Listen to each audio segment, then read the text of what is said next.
저는 직업이 목사입니다. 사회에서는 종교인 그렇게 부르죠.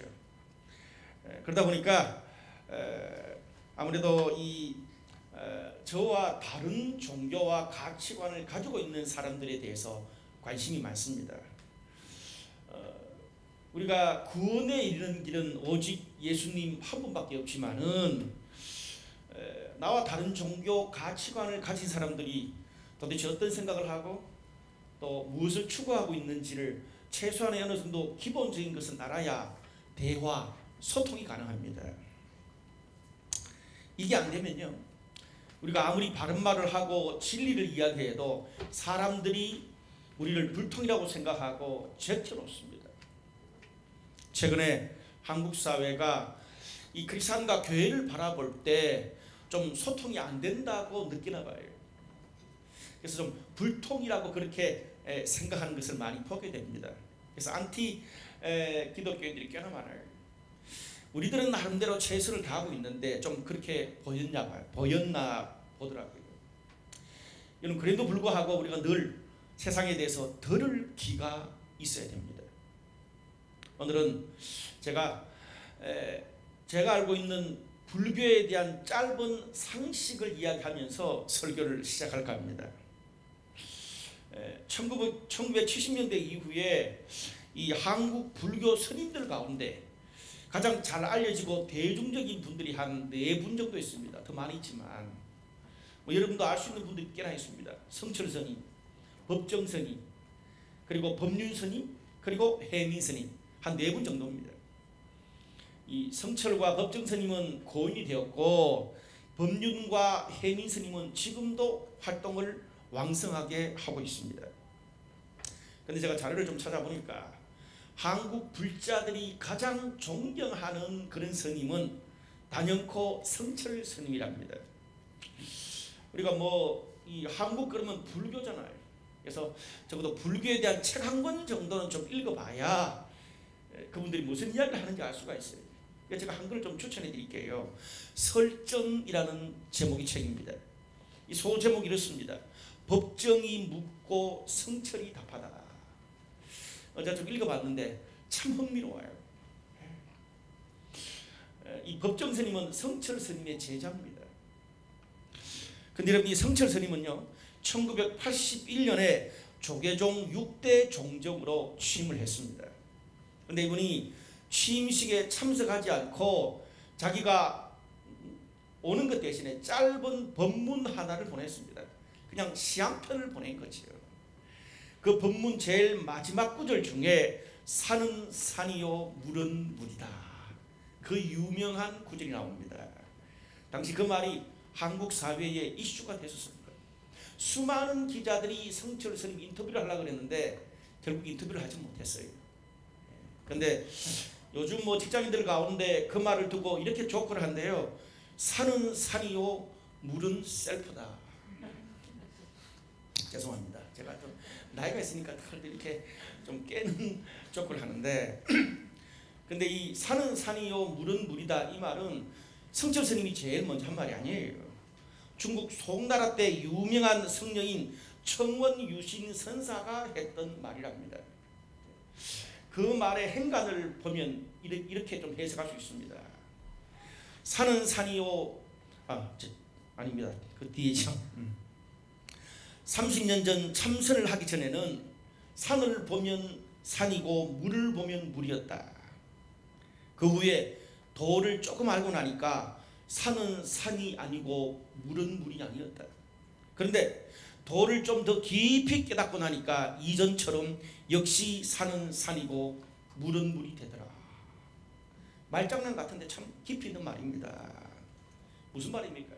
제가 좀 해석을 하면 사람이 아무것도 모르고 순수할 때는요 그냥 있는 그대로 사람과 세상을 보게 됩니다. 근데 조금 뭔가를 알고 공부하고 성공하고 뭔가 좀 경험을 했다 치면 그때부터는 나만의 기준과 틀이 생겨가지고 그때부터 다른 사람과 세상을 판단하기 시작합니다. 무슨 말입니까? 내가 알고 있는 얄팍한 지식과 경험이 나를 더 편협하고 편견에 가득 찬 사람으로 만들 수 있다는 말입니다. 여러분, 신학에서는 이런 상태를 도그마다 그렇게 말합니다. 도그마. 이 신학이라는 게 하나님을 배우는 학문이잖아요. 근데 신학을 통해서 하나님을 더 깊이 바르게 알면 좋을 텐데, 좀 이렇게 신학을 잘못 알게 되면 내가 배운 특정한 이론이나 주의에 붙잡혀 가지고 나와 다른 신앙을 받아들이지 못하게 된다. 그게 바로 도그마예요. 그래서 성경은 너희가 어린아이와 같이 되지 않으면, 순수한 마음을 가지지 않으면 하나님 나라를 볼 수 없다, 그렇게 말합니다. 우리가 흔히 쓰는 일상적인 용어로 이야기하면, 내가 뭔가를 배웠는데 숙성되지 않고 설 익으면 돌팔이 의사처럼 다른 사람도 죽이고 나도 죽일 수 있는 거예요. 여러분, 신앙생활도 마찬가지입니다. 우리가 처음 예수를 믿고 은혜를 받을 때는, 순수할 때는 산은 산이고 물은 물이고 하나님도 교회도 성도들도 다 아름답게 보입니다. 그런데 신앙생활에 경력이 쌓이고 교회에서 이렇게 저렇게 봉사하다가 모임을 하다가 사람들과 또 부딪히기도 하면 또 교회에 대해서 실망도 하면서 산이 물처럼 보이고 물이 산처럼 보이게 됩니다. 또 하나님 교회 성도들에 대해서 머릿속에 생각하는 것 따로 마음 따로 행동 따로 나오게 되더라고요. 저도 오랫동안 그런 걸 경험했습니다. 그때부터 우리의 신앙이 침체되고 병들게 됩니다. 우리가 부족한 인간이기 때문에 우리의 신앙과 생각이 앞으로 갈 때도 있지만 후퇴할 때도 있더라고요. 그게 사람이에요. 중요한 것은 우리가 어떤 계기로 우리의 신앙의 그런 침체를 뛰어넘을 수 있는가, 그 계기가 중요한 거죠. 저는 지난주부터 하나님의 일하심을 증언하는 삶이라는 주제로 시리즈 설교를 하고 있습니다. 지난주는 첫 번째로 이 포로들의 희망인 에스겔에 대해서 말씀을 나눴고, 오늘은 두 번째 시간입니다. 오늘 말씀을 통해서 우리의 신앙이, 또 우리의 침체된 신앙이, 우리의 삶이 한 차원 더 깊어지고 앞으로 전진할 수 있는, 돌파할 수 있는 그런 신앙 되시기를 주님의 이름으로 축복합니다. 오늘 저와 여러분 읽었던 이 본문 말씀은 예수님이 이 30살에 하나님의 아들로서 공적 생애를 시작하시고 제일 먼저 예수님을 추종하고 따랐던 일련의 무리들에 대한 그런 이야기입니다. 여기 한 세 부류의 그런 여러 사람들이 나오는데, 모두가 자신이 살아왔던 그런 인생의 가치관과 편견을 내던지고 예수님께 나왔던 그런 공통점이 있습니다. 저는 이 세 부류의 사람들처럼 오늘 우리도 우리 삶에 있었던 편견과 그런 모든 잘못된 그런 좁아터진 가치관을 내려놓고 주님께 나아갈 수 있으면 좋겠습니다. 내가 주인 삼은 모든 것 내려놓고 주님 앞에 순수하게 어린아이 같은 마음으로 나아가서 하나님이 주시는 은혜를 마음껏 누리기를 바랍니다. 오늘 첫 번째 정인이 세례 요한이라는 사람입니다. 여러분이 다 잘 아는 분이시죠. 세례 요한은요, 당시 광야에서 약대 트롯을 입고 아주 가난하고 검소하게 살았습니다. 그렇게 살면서 영적으로 목말라 있던 대중들에게 회개를 촉구하는 강력한 사역을 당시에 이스라엘에서 행했던 사람입니다. 요즘으로 치면 기존의 교회 목회자가 아니에요. 그냥 이렇게 저렇게 돌아다니면서 복음을 전하는 순회 전도자, 평신도 선교사, 그렇게 이야기할 수 있습니다. 이 세례 요한은요, 당시에 이 제도권 밖에 있는 가장 강력한 사역을 했던 사역자 중에 하나가 세례 요한이었습니다. 오늘 본문을 보니까 유대인들이 예루살렘에서 제사장과 레위인들, 당시에 좀 잘 나가고 똑똑한 신앙들, 그런 사람을 세례 요한한테 보냈어요. 그래서 질문을 합니다. 근데 이 질문이 당시의 어떤 종교적인 어떤 그런 것으로 볼 때 굉장히 예민한 질문입니다. 오늘 19절에서 23절에 보면 이런 말씀이 있어요. 유대인들이 예루살렘에서 제사장들과 레위인들을 요한에게 보내어 물을 때에 요한의 증언이 이러하니라. 요한이 나는 그리스도가 아니라, 또 묻되 그러면 누구냐? 네가 엘리야냐? 나는 아니라. 또 묻되 네가 그 선지자냐? 아니라. 또 말하되 누구냐? 우리를 보낸 이들에게 대답하게 하라. 이르되 나는 선지자 이사야의 말과 같이 주의 길을 걷게 하라고 광야에 외치는 소리로라. 그렇게 말합니다. 이 당시의 종교 지도자로부터 보냄받은 이 파견된 이 사람들이 세례 요한에게 묻는 말을 한 문장으로 하면 너는 누구냐? 그 말에 대해서 세례 요한이 어떻게 말합니까? 나는 약속된 메시아도 아니고 선지자 엘리야 같은 사람도 아니고 여기에서 그 선지자는 이스라엘을 영도했던 모세 같은 그런 사람도 아니라는 겁니다. 여러분 여기 엘리야와 이 모세가 왜 나옵니까? 당시 이스라엘 땅에서는요 하나님에게 특별하게 쓰임받는 몇 부류의 사람들이 있습니다. 여러분 아는 것처럼 그 나라를 다스릴 왕이나 지도자 아니면 선지자 제사장들은 하나님이 기름을 부어서 특별하게 사용한다는 사인으로 기름을 부어서 그들을 사용했습니다. 그런데 이 모든 것보다 구약시대 수천 년간 내려왔던 이 약속했던 메시아면 당연히 그 모든 걸 할 수 있는 그런 분이지요. 파견단이 뭘 묻는 겁니까? 너는 도대체 어디에 속하냐? 우리 기본적으로 기존의 전통적인 우리 교회의 그런 그 역사 논리로 볼 때 너는 어디에 속하냐? 그리스도에 속하냐? 엘리야에 속하냐? 모세에 속하냐? 그 말입니다. 다 속하지 않는다고 세례요한이 말하잖아요. 그러니까 그들이 그럼 도대체 너는 누구냐? 세례요한이 뭐라 그럽니까? 나는 주의 길을 곧게 하라고 광야에서 외치는 자의 소리입니다. 그렇게 말해요. 그럼 무슨 말입니까? 정리하면 당시에 이스라엘의 제도권 교회에 있는 어떤 종교적인 포지션이나 전통으로 어떤 기준으로 세례 요한의 사역은 해당 사항이 없어요. 그런데도 그렇게 강력하게 교회 밖에서 사역하니까 이 사람들이 궁금하지 않겠어요? 요즘으로 좀 쉽게 말하면 너 목회자야? 신학교 졸업했어? 어느 교단이야? 장로님이야? 운영위원장이야? 아니면 어느 선교단체 소속이야? 대표야? 어디 선교사야? 그것도 아니면 뭐야? 그러니까 세례요한이 뭐예요? 그저 저는 제가 서 있는 광야에서 내가 경험한 하나님을 전하고 나누는 소리에 불과합니다. 그렇게 말해요.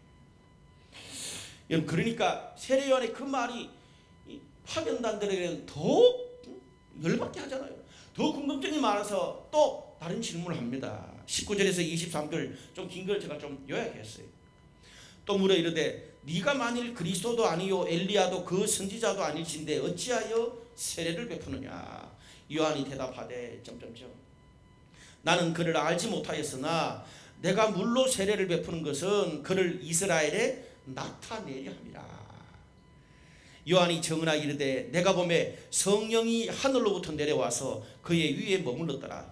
나도 그를 알지 못하였으나 물로 세례를 베푸라 하신 그이가 나에게 말씀하시되 성령이 내려서 누구 위에든지 머무는 것을 보거든 그가 곧 성령으로 세례를 베푸는 이인 줄 알라 하셨기에 내가 보고 그가 하나님의 아들이심을 증언하였노라. 좀 길게 대답을 하는데 좀 요약하면 이렇습니다. 오케이, 그럼 네가 왕, 제사장, 선지자도 아닌데 왜 세례를 베풀고 야단이야? 그렇게 묻는 거예요. 여러분 당시에 이스라엘 에서는요 물로 씻는 의식들을 정결 의식이다, 죄에서 그 사람을 깨끗게 하는 의식이다, 그렇게 해서 전통적으로 아주 오랫동안 해온 의식입니다. 그런데 특별히 에스겔서 36장과 스가랴 13장 예언에 보면은 메시아가 오시면 물로 성령의 엄청난 것들을 부어주는 것처럼 물로 부어주는 것과 이 성령을 연결시킵니다. 그러면 정결의식과 비슷하긴 한데 전혀 좀 다른 형태로 네가 세례를 베푸는데 우리가 처음 보는 건데 그러면 네가 메시아가 오시면 주는 그런 거냐? 묻는 거예요.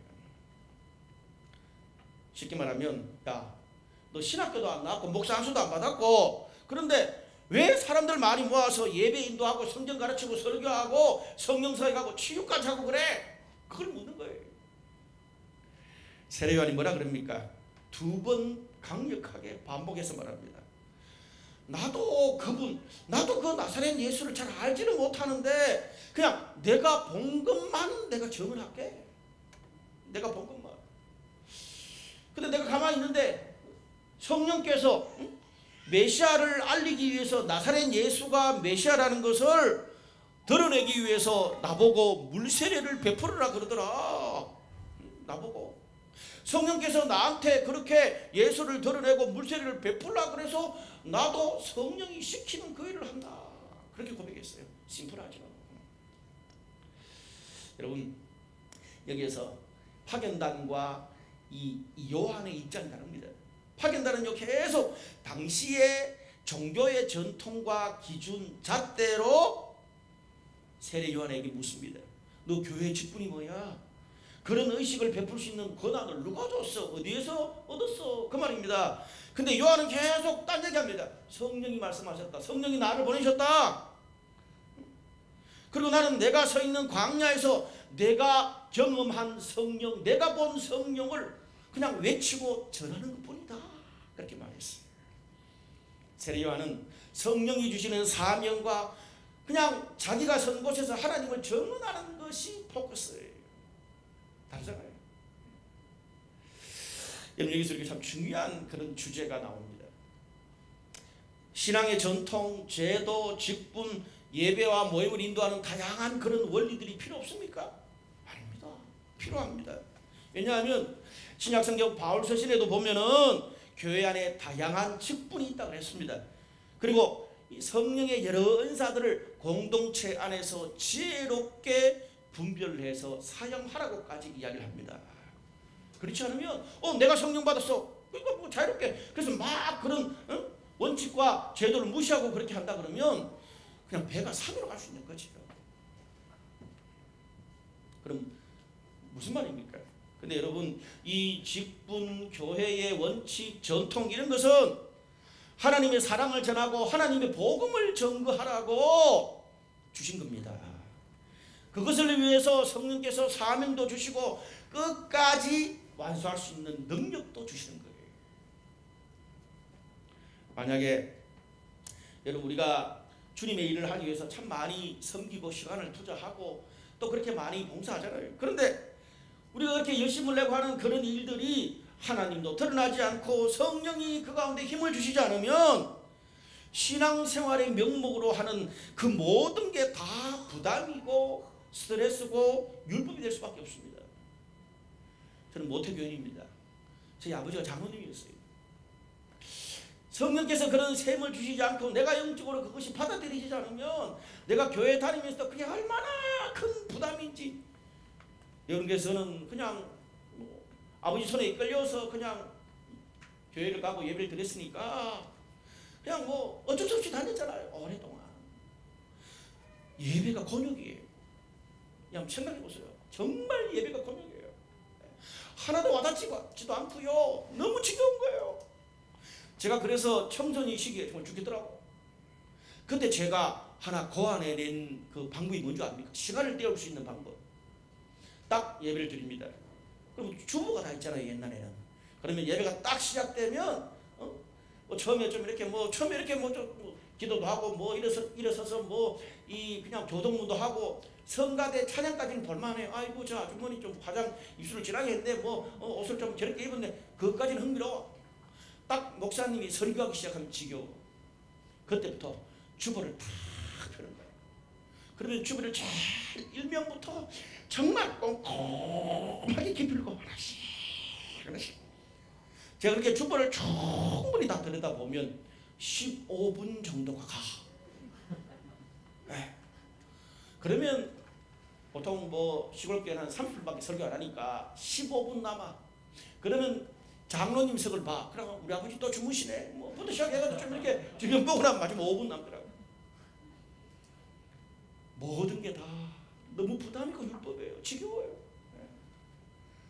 교회에서 뭐 한 번씩 이렇게 뭐 새로 새가도 오고 뭐 그런 생일도 한 사람 당신은 사랑받기 위해 태어나서 막 그러잖아요. 환장하게 된 거예요.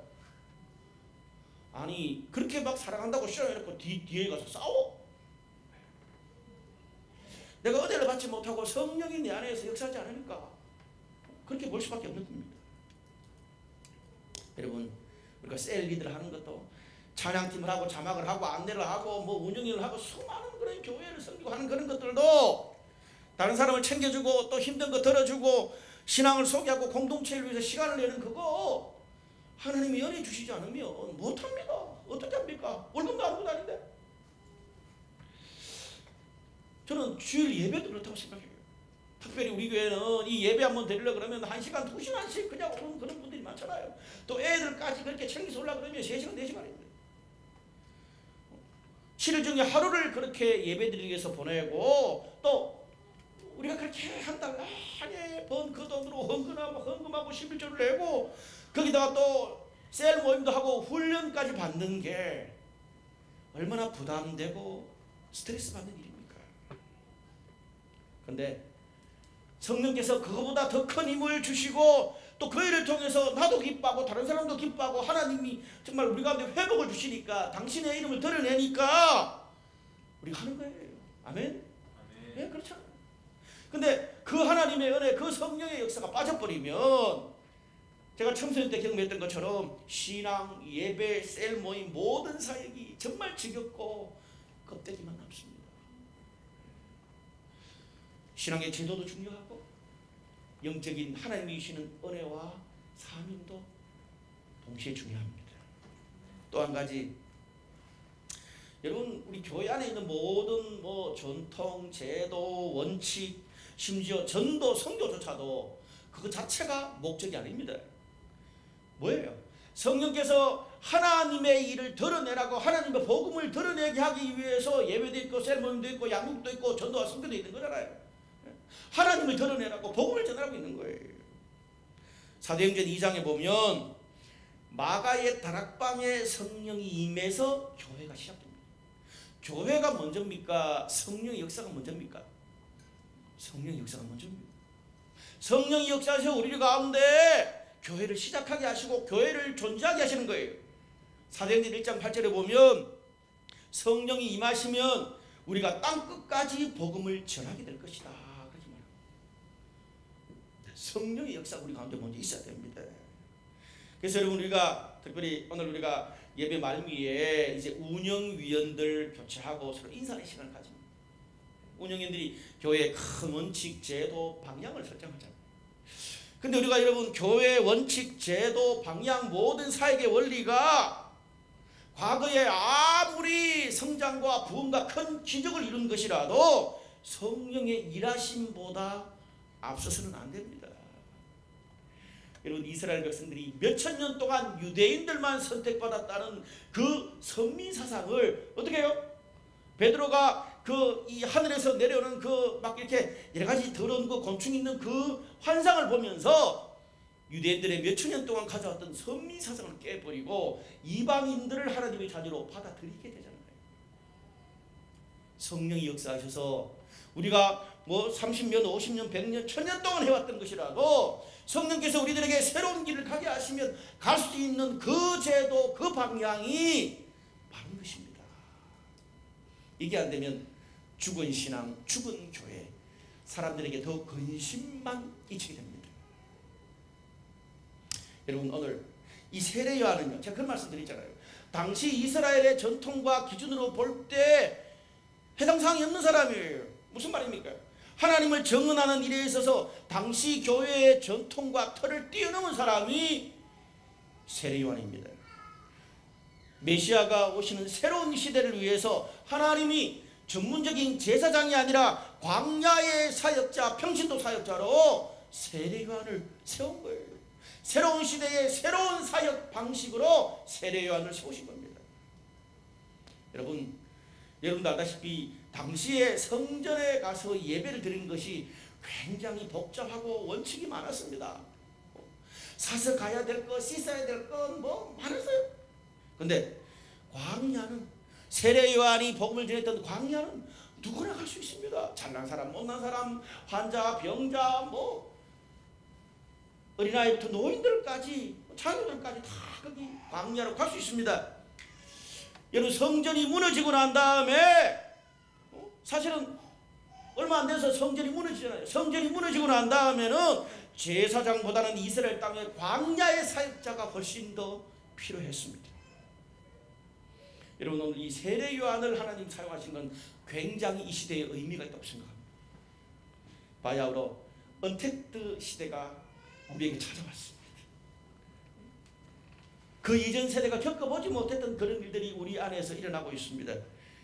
이제는 교회 건물에서 모이고 예배하는 것이 참 힘들고 까다로워요. 뭐 기록해야 되고 열져야 되고 뭐 떨어져 안 되는데 그래도 막 긴장이 되잖아요. 여러분, 이렇게 예배 드릴 때 뭐 우리가 운영위원들과 사역자들이 얼마나 고민하고 또 스태프들하고 하는지 몰라요. 과거처럼 그렇게 쉽게 예배 드릴 수 있는 그런 시대를 다시 돌아올까 생각이 듭니다. 여러분, 이런 시대는요, 저 같은 전문 목회자보다 광야의 사역자, 평신도 사역자, 세례 요한이 훨씬 더 많이 필요하다고 저는 믿습니다. 오늘 그런 사람들을 위한 본문의 말씀이 저는 세례 요한을 사용하신 본문이라고 믿습니다.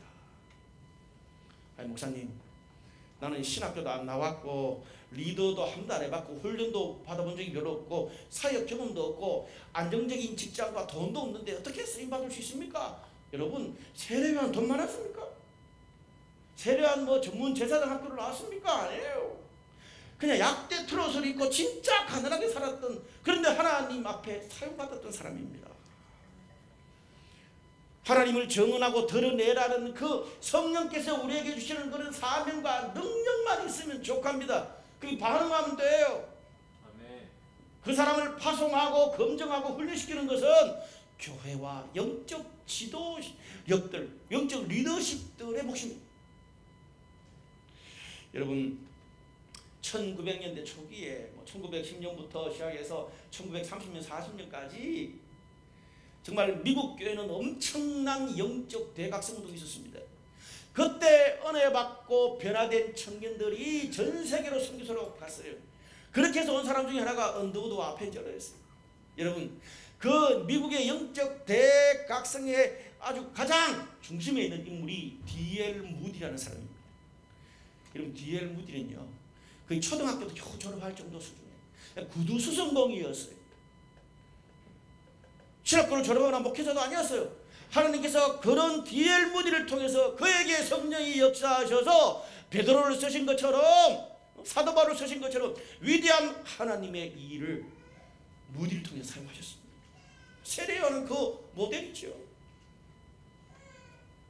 사랑하는 여러분, 교회 건물을 넘어서서 여러분이 지금 서 있는 광야로 가십시오.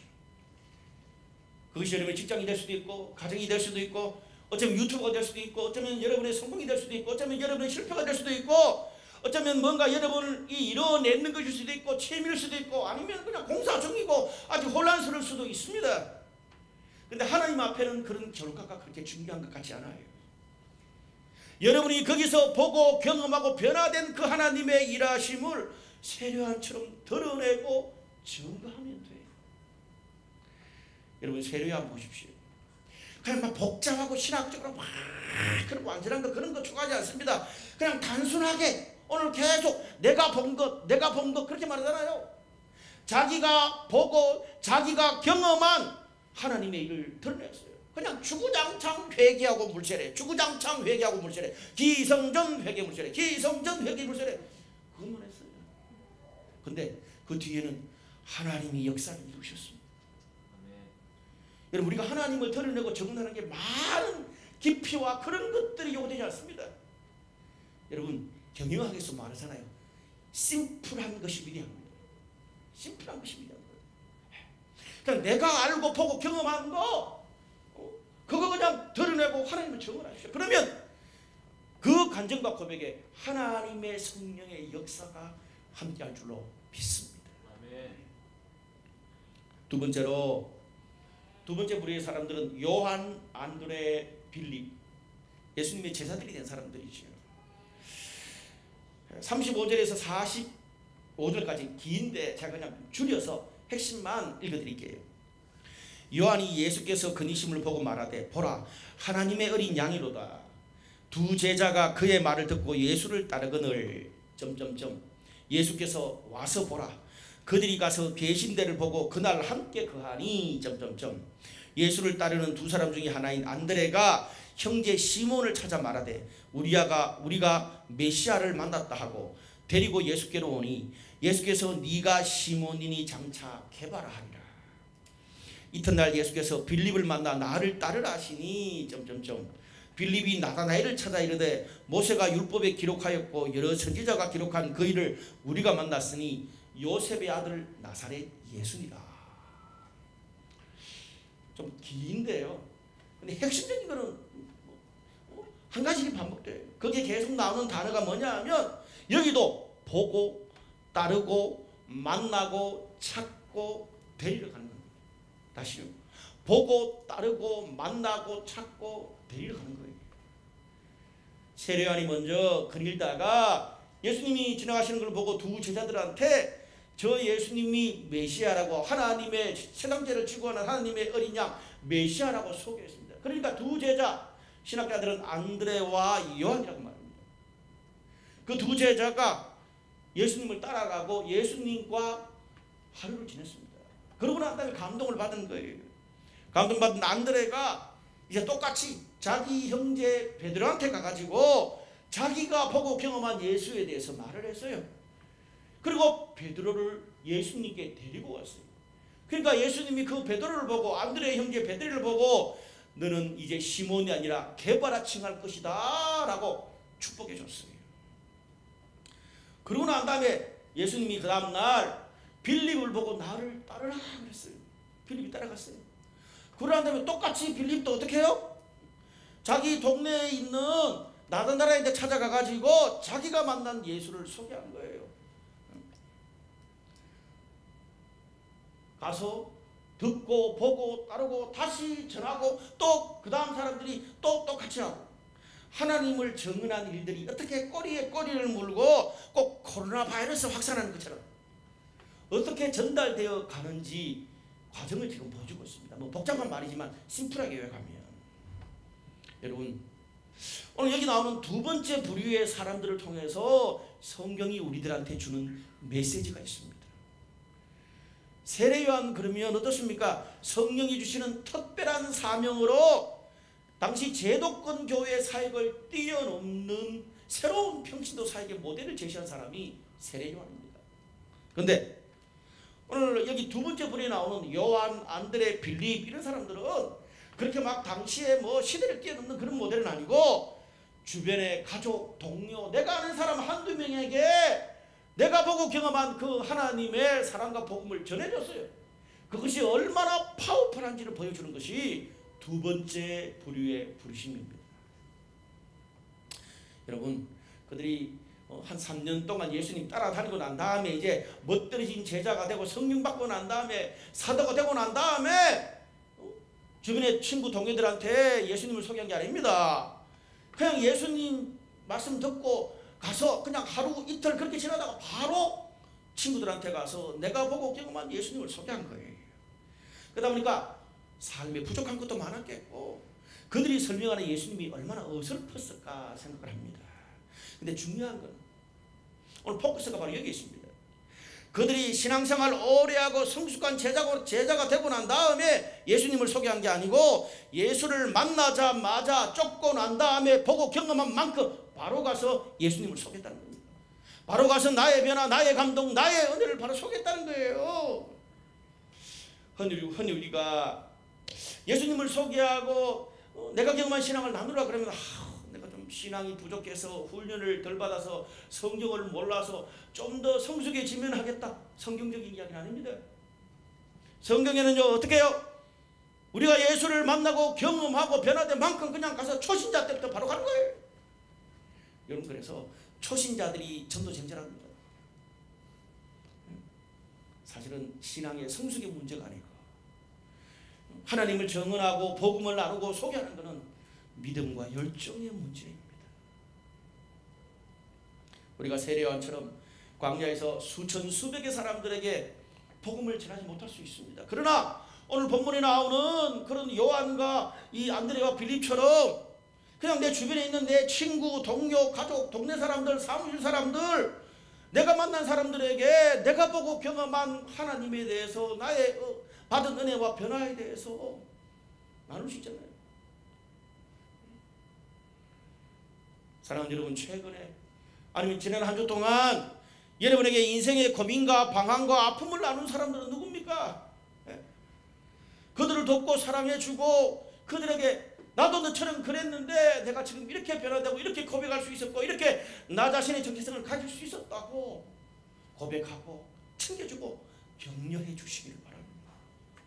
여러분, 모든 사람이 주님께 돌아오지 않을 수 있습니다. 아니, 안 돌아오는 사람이 훨씬 더 많다고 저는 생각합니다. 근데 오늘 본문에 보면 그렇게 해서 주님께 돌아오고 신앙생활을 재개한 사람들 중에 예수님의 수제자가 베드로가 나오고 예수님의 제자들이 나올 수 있다는 사실을 기억하시길 바랍니다. 오늘 성경이 그걸 증거하고 있잖아요. 그냥 자기 옆에 있는 어부들 그냥 평범한 사람들을 소개하고 주님께 데리고 왔는데 그들이 나중에 시대와 이 교회를 바꾸는 위대한 하나님의 제자들이 되었다는 겁니다. 우리가 하나님을 드러내고 증언하는 것이 왜 중요합니까? 그것이요, 다른 사람들의 영혼만 살리는 게 아니고 내 영혼도 살리기 때문에 그렇습니다. 여러분, 내가 기도했던 사람, 내가 초대했던 사람들이 예수를 만나고 변화되고 고백하고 간증하고 그런 것들을 여러분 보게 되고 또 그들이 다른 사람을 그렇게 자기가 경험한 것처럼 그렇게 초대하는 것을 옆에서 보는 것이 얼마나 감동이 되고 내 영적인 이 생명력이 커진 줄 아십니까? 평생 신앙생활 하면서 그거 한 번 못 경험했다면 우리는 신앙생활 잘못한 겁니다. 여러분, 우리가 신앙생활을 그토록 오래 했는데 내 신앙이 왜 이렇게 목마른 겁니까? 왜 이렇게 메마른 겁니까? 예배 몇 번 더 드리나 안 드리나, 큐티 몇 번 더 하나 안 하나, 교회 모임 훈련 몇 번 더 하나 안 하나 아무 차이가 없어요. 그냥 우리 셀, 우리 공동체 중요한 건 아는데 가봐도 늘 뻔하고 실망만 가득해요. 점점 썩은 놈을 침체되어가는 공동체가 되어져 가는 것 같아요. 나도 그렇고. 왜 그렇습니까? 오늘 본문을 근거로 얘기한다면 우리가 영적인 생명을 낳지 못하고 잉태하지 못하니까 서로 힘든 이야기만 하다가 침체되는 거예요. 뭔가 우리 셀 가운데서도 변화가 일어나고 정말 고백이 일어나고 간증이 일어나고 눈물이 있어야 되는데 그것이 계속 힘든 이야기만 하니까 생명력이 없는 거죠. 그래서 구약 성경에 보면 예레미야 선지자는 영적인 생명을 낳지 못하고 불임 공동체가 되어버린 이스라엘에 대해서 한탄을 하고 있습니다. 여러분, 오늘 나는, 우리 가정은, 우리 셀은, 우리 교회는 영적인 생명을 잉태하고 낳는 그런 공동체입니까? 아니면 5년, 10년, 20년 동안 불임 공동체였습니까? 여러분, 그래서 제가 한 해를 시작하면서 우리가 믿지 않는 내 주변의 사람 3명 정도, 2-3명 정도 원래 그냥 정말 하나님의 교회로 복음으로 초대할 VIP 한 2-3명 정도 놓고 기도하라고 말씀드렸잖아요. 이유가 있습니다. 여러분, 그렇게 기도한다고 그렇게 신앙생활을 재개하는 사람, 돌아오는 사람이 많아요? 안 돌아오는 사람이 많아요? 안 돌아오는 사람이 훨씬 많습니다. 그래도 불구하고 이 영적인 VIP를 놓고 매년마다 기도하는 사람, 왜 그래요? 내 영혼을 위해서. 내 영혼을 위해서. 여러분, VIP가 있는 사람하고 없는 사람은요, 예배 처음 시작할 때 예배 중간에도 달라요. 여러분, 그런 게 없는 사람은 와서 나 자신만을 위해서 기도하잖아요. 근데 VIP가 있는 사람, 잉태할 영혼이 있는 사람은 이 예배 와서도 나의 VIP를 위해서 기도하고 예배 설교 마치고 난 다음에도 기도하고 계속 기도하거든요. 그 영혼을 볼 때마다 또 마음속에 애타게 기도하는 거거든요. 그러니까 영적인 파워가 될 수밖에. 오늘 그렇게 정말 하나님의 사랑을 주변 사람들에게 나눔으로 우리의 영적 생명력이 소생되고 우리가 정말 생명을 잉태하는 그런 공동체가 되기를 주님의 이름으로 축복합니다. 아멘. 세 번째로 나다나엘이라는 사람이 나옵니다. 빌립이 동료 나다나엘을 찾아가서 자기가 만난 예수님을 소개합니다. 나다나엘의 반응이 어떻습니까? 46절에서 50절 보니까 나다나엘이 이르되 나사렛에서 무슨 선한 것이 날 수 있느냐? 빌립이 와서 보라. 예수께서 나다나엘이 자기에게 오는 것을 보시고 참으로 이스라엘 사람이라 나다나엘이 어떻게 나를 아시나이까? 예수께서 이르시되 빌립이 너를 부르기 전에 내가 무화과 나무 아래에 있을 때 보았노라. 나다나엘이 당신은 하나님의 아들이시요 예수께서 이르시되 내가 너를 무화과 나무 아래에서 보았다 함으로 믿느냐? 이보다 더 큰 일을 보리라. 여러분, 우리 아까 방금까지 말한 예수께 나온 첫 번째, 두 번째 부류의 사람들은 자신들이 적극적으로 예수님께 나온 사람들이에요. 그런데 오늘 전혀 다른 케이스 사람이 하나 나오는데 나다나엘입니다. 오히려 예수님과 신앙에 대해서 굉장히 비판적이에요. 회의적인 사람입니다. 여러분, 우리가 주변에 예수님에 대해서 우리가 막 이렇게 전하고 소개할 때 빌립과 안드레와 요한 같은 사람이 많습니까? 나다나엘 같은 사람이 많습니까? 저는 나다나엘 같은 사람이 많더라고요. 저는 이런 나다나엘 같은 모델이 성경에 나오는 것이 너무 감사해요. 사람마다 하나님께 나오는 패턴이 다 다르다는 거예요. 오늘 그렇게 예수님을 소개하는 빌립의 말을 듣고 나다나엘의 첫 번째 반응이 어땠습니까? 야, 나사렛에서 무슨 선한 게 나올 수 있어? 저 전라도 저 끝에 있는 섬에서, 경상도 저 끝에 있는 섬에서, 인천 저 앞바다 섬에서 무슨 선한 게 날 수 있어? 그 말입니다. 혹시 이거 듣고 또 폄하한다고 그러지 마시고요. 예를 들자면 그렇다 이거예요. 생각해 보세요. 수천 년 이스라엘 역사 동안에 다윗, 엘리야, 모세 같은 쨍쨍한 사람들, 신앙의 위대한 사람들, 왕, 제사장, 선지자들도 그 메시아를 찾기 위해서 그렇게 했는데도 못 찾고 기다렸습니다. 근데 나사렛 같은 깡촌에서 수천 년 기다려온 온 세상을 구원할 메시아가 태어난다는 게 그게 받아들여지겠습니까? 어쩌면 나다나엘의 그 말은 당시 사람들의 그런 보편적인 생각을 이야기하는 거예요. 오늘 한국에서도 저는 그렇게 이야기할 거라고 생각해요. 근데 중요한 것은 나다나엘이 처음에는 그렇게 반응했습니다. 회의적으로 반응했습니다. 무슨 나사렛에서 선한 게 나. 그런데 결정적일 때 자신의 편견을 내려놓고 예수께 찾아왔습니다. 이게 중요합니다. 미심쩍었지만 아직 의심이 있지만은 내가 그 예수를 만나보고 대화해도 그러고 난 다음에 결정해도 늦지 않잖아요. 그래서 찾아온 겁니다. 그걸 보고 예수님이 나다나엘을 칭찬한 겁니다.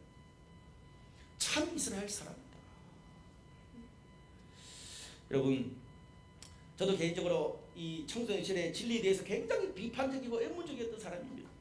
우리가 진리에 대해서 의문을 가지고 비판을 하는 태도를 보여도 진리를 찾기 위해서 하는 긍정적인 회의와 들어보지도 않고 무대뽀로 무작정 계속 비판만 하는 부정적인 회의가 있습니다.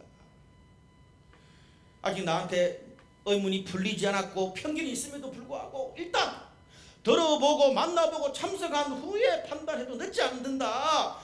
그런 진리를 찾기 위한 회의와 의문이 중요합니다. 나다나엘이 의문 풀리지 않았잖아요. 아직까지 회의적이었어요. 그런데 예수님과 대화를 나누면서 어떻게 해요? 주님이 하나님의 아들인 걸 고백하게 되잖아요. 이게 긍정적인 회의예요. 여러분, 이렇게 우리가 나사렛에서 무슨 선한 게 날 수 있겠느냐, 이 태도는, 이런 편견은요, 신앙이 있는 사람이나 없는 사람이나 다 똑같이 나타납니다. 오랜 시간이 지났는데 제가 몇 번 설교 때 말씀드렸을 거예요. 제가 과거에 홍대에서 목회할 때 공연장 인수권으로 어떤 다른 공연장 사장님하고 그렇게 우리 이세 목사님하고 같이 가서 대화를 좀 나눴어요. 근데 이분이 제가 목사라는 걸 알게 됐어요. 그래서 이제 얼마 안 됐어요. 한 10분 이야기했는데 제가 목사라 그러니까 바로 그 자리에서 저는 목사 별로 안 좋아합니다. 님자 안 붙여서 죄송하고 저는 교회 꼴통 인간들 별로 안 좋아합니다. 심한 표현을 해요. 제가 믿는 예수님에 대해서, 신앙에 대해서 소개한 것도 아니었습니다. 그냥 비즈니스 하고 있는데 와 그렇게 나오더라고요. 좀 그동안에 예수 믿는 사람들 때문에 안 좋은 일이 있었나 보다 이해를 했어요. 근데 굉장히 불쾌하더라고요. 근데 계속 삐딱처럼 다 내가 지금 전혀 기독교에 대한 말도 아닌데 계속 걸고 넘어지고 이야기하다가 또 욕하고 이야기하다가 또 욕하고 그래요. 참다가 제가 한 40분 정도 지났나? 사장님, 제가 한마디 말씀드려도 되겠습니까? 사장님, 제가 사장님 처음 만나서 비즈니스 이야기를 했는데 공연장 사장 대 사장으로 이야기를 한 거지. 아니, 내가 사장님한테 뭐 내가 믿는 기독교를 믿으라 그랬습니까? 신앙생활 하라 그랬습니까? 우리 교회 오라 그랬습니까? 헌금을 하라 그랬습니까? 근데 사장님이 아마 겪어본 몇 케이스의 크리스찬이나 교회 때문에 열을 받고 상처가 있으셔서 다른 모든 기독교를 다 도매금으로 잘못된 거라고 말씀하시는데, 그런 거를 일반화의 오류라고 합니다. 제가 어떻게 신앙생활을 하게 됐고 어떻게 목회를 하고 어떻게 살고 있는지 드러나 보셨습니까? 그거 인간의 기본 상식으로 저한테 전례 아닙니까? 그러니까 저 죄송합니다 그러더라고요. 그래서 제가 내친 김에 이렇게 말했어요. 사장님, 저도 과거에 사장님처럼 제가 장로 아들인데 그게 너무 싫어서 청소년 시절에 교회를 떠났던 사람입니다. 자살까지 생각했고요. 그 눈이 동그래지더라고요. 그래서 제가 어떻게 예수를 믿게 됐고 어떻게 목회를 하고 어떻게 홍대에서 공연장을 하고 그렇게 예술 사역을 하고 쭉 지금 어떤 식으로 사역하고 내가 믿는 기독교가 어떤 거기 때문에 이렇게 목회하고 있다는 이야기를 다 하고 나니까 그분이 그래요. 목사님이 말하는 그게 진짜 기독교라면 저도 믿고 싶네요. 그러면서 자기도 권사 아들이라 그런 거 있죠 나중에. 여러분, 믿지 않는 사람들뿐 아닙니다. 믿는 우리들에게도 나사렛에 무슨 선한 것이 날 수 있느냐, 그런 편견이 있을 수 있습니다. 우리가 신앙이 깊어지고 진리를 알수록 진리에 대한 기준은 깊어야 되고 사람에 대한 포용력은 점점 넓어져야 되는데 그렇지 않을 수 있어요. 오히려 제가 처음 서론에 말씀드린 것처럼 내가 경험한 짧은 신앙의 잣대로 나와 다르다고 대화도 안 해보고 그냥 무조건 다 잘못됐다 도매금으로 그냥 일반화시키는 그런 오류 실수를 범할 때가 꽤나 많잖아요. 나사렛에서 무슨 선한 게 날 수 있어? 칼빈주의 신앙이 아니네. 사회적으로 너무 커리가 없네. 무식하네. 세련되지 않았네. 너 불교야. 가난한 성도였어. 무신론자야. 아니, 세섭한 목사님 교회 다녀? 안티기독교야? 성소수자야? 그냥 그거 하나로 그 사람과 충분히 대화를 안 하고 그 사람의 마음을 다 이해해보지 않은 채 무조건 다 싸그리 잘못됐다. 여러분, 우리가 그럴 때가 얼마나 많습니까? 분명히 그들 중에도 오늘 본문에 나오는 나다나엘처럼 처음은 좀 부정적이지만 긍정적인 회의론자들이 분명히 있을 수 있는데, 우리의 그런 배타적인 태도와 혐오의 모습 때문에 믿지 않는 사람들이 우리 크리스찬의 모습을 보고 저들이 믿는 예수도 그렇게 배타적이겠지, 그렇게 생각할 수 있다는 겁니다. 또 다른 방식으로는요, 우리 신앙생활 오래 한 분들 가운데는 이럴 수 있어요. 나는 과거에 다 경험했는데 배웠는데 훈련받았는데 소시적에 나 그런 하나님의 사역을 했는데 이제 뭐 더 배울 게 있어. 배워봐도 똑같구만. 새로운 도전과 변화에 어떤 반응도 하지 않고 꿈도 하지 않습니다. 과거에 다 해봤다는 거죠. 그러니까 신앙이 제자리 걸음에 있는 겁니다. 여러분, 요즘 5G 시대를 우리가 이 휴대폰을 쓰잖아요. 근데 내가 훈련받고 내가 경험한 사역은 5년 10년 전에 폴더폰이야. 2G도 아니고 옛날. 그러니까 나는 지금 5G 시대의 삶을 사는데 내 신앙과 내 영성과 나의 어떤 신앙의 그런 멘탈리티는 5년 10년 전에 머물러 있으니까 버벅거릴 수밖에 없는 거예요. 맞는 거죠. 여러분, 신앙이라는 게 늘 새로운 것을 심어줘야 됩니다. 날마다 새로워야 돼요. 신앙이 후퇴하면요, 신앙이 도그마가 되면 가장 추해질 수 있습니다. 아멘. 우리가 비판하는 지도자들과 기성세대를 보면서 나도 그렇게 될 수 있고요, 아니 나는 우리는 더 추락할 수 있다는 것을 아셔야 됩니다. 아멘. 신앙은 평생 하나님을 아는 지식에서 자라가는 거예요. 편견을 내려놓고 5G 시대에 우리가 살아갈 새로운 신앙의 그런 비전과 훈련을 받으시길 바랍니다. 나다나엘을 보면서 배우십시오. 저는 오늘날 교회와 크리스찬들에게 가장 필요한 모습이 나다나엘 같은 모습이에요. 우리가 그렇게 될 때 예수님이 너희들이 참 이스라엘 사람이구나 칭찬하실 것 같아요. 말씀의 결론을 맺겠습니다. 최근에 제가 한 달 동안 계속 하나님을 정언하는 그런 설교에 대해서 계속 강조를 하고 있고 앞으로도 계속 강조할 거예요. 여러분, 지난 한 달 동안 제가 제 나름대로 그냥 주구장창 세례요한처럼 그냥 하나님을 정언한 이야기를 제 삶을 하고 있는 거예요. 근데 감사한 거는 주변에 힘들고 어려운 가운데 영적인 확신과 회복과 열정을 다시 고백하는 그런 사람들이 군데군데 있어요. 얼마나 감사한지. 예배 때 우리가 몇 주보 들었고 지난주에 교리학교 때 있었던 이야기를 하고 마칠까요? 이번에 제가 교리학교를 하고 이성준 목사 성경학교를 하는데 주로 교리학교는 좀 신앙생활 오래 한 분들이 많아요. 근데 거기에 과거에 청년 시절에 날렸어 그냥 리더로. 그러다가 결혼하면서 좀 신앙생활 좀 몇 년 멈춘 그런 분도 있고 또 몇 년 동안 신앙생활을 또 여러 가지 또 마음이 열리지 않아서 못한 그런 분도 있고 우리 중학생이 준우도 고민이 많고 회의적인 그런 것들이 많더라고요. 근데 이번 주에 그냥 이렇게 계속 교리학교를 하고 딱딱하잖아요 교리학교가. 근데 그 한 자매가 그냥 성경 자 이 구절을 당신 읽고 이 구절 당신 읽고 이 구절 당신 읽으세요. 그런데 로마서를 읽었어. 근데 마지막 다 우리 교리학교 마치고 나누는데 펑펑 울면서 그러는 거예요. 너무 뻔하지 않은 말씀인데 이 말씀이 그냥 내 마음을 흔들었다는 거예요. 그래서 내 오랫동안의 신앙의 방이 끝이 나고 뭔가 하나님께서 새로운 전기를 마련해 주신 것 같아요.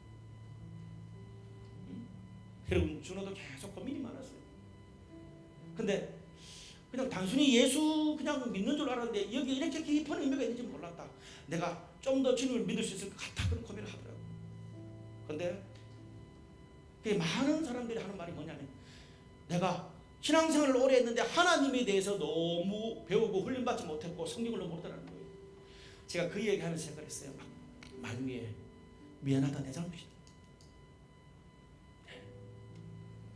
제가 그래서 블라이트 처치 11년 차인데 하나님 그분에 대해서 성경 자체에 대해서 복음 자체에 대해서 진리 자체에 대해서 내가 여러분들한테 많이 가르치지 못했고 사실 이번에 교리학교 성경학교도 우리 거기 있는 어떤 형제 하나가 저한테 그 이야기를 해줬거든요. 목사님 진리를 좀 알고 싶습니다. 하나님을 좀 그냥 액면 그대로 그분을 좀 알고 싶고 성경을 좀 알고 싶습니다.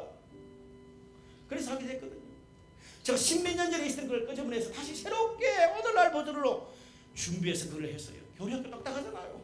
근데 하나님 이야기 딱딱한 이야기 하는데도 그냥 거기서 성령께서 사람들의 마음을 사로잡아 가시더라고요. 사랑하는 여러분, 오늘 우리는 새로운 시대를 살아가고 있습니다. 오늘 우리가 하나님을 너무 몰라요. 복음을 너무 모르고요. 진리 자체를 너무 몰라요. 5년, 10년 폴더폰 시대에 그 복음, 그 은혜, 그 성경 지식, 그 훈련받은 것, 그 사역했던 걸 가지고 아니 평생을 우려 먹어서 되겠습니까? 저는 오늘 나타나엘이 주님께 찾아온 거죠. 하나님이 준비하신 새로운 시대, 새로운 복음, 새로운 은혜, 새로운 말씀, 새로운 진리 앞으로 겸손하게 편견을 내려놓고 나아가시길 바랍니다. 아멘. 내가 주인 삼았던 모든 것 내려놓고 아멘. 주님께 나가면 주님께서 만나주시고 우리에게 그렇게 말씀하실 거예요. 그건 아무것도 아니다. 너희 인생에서 더 큰 것을 보게 될 것이다. 오늘 그런 고백이 저와 여러분 우리 모두의 고백이 되시기를 주님의 이름으로 축복합니다.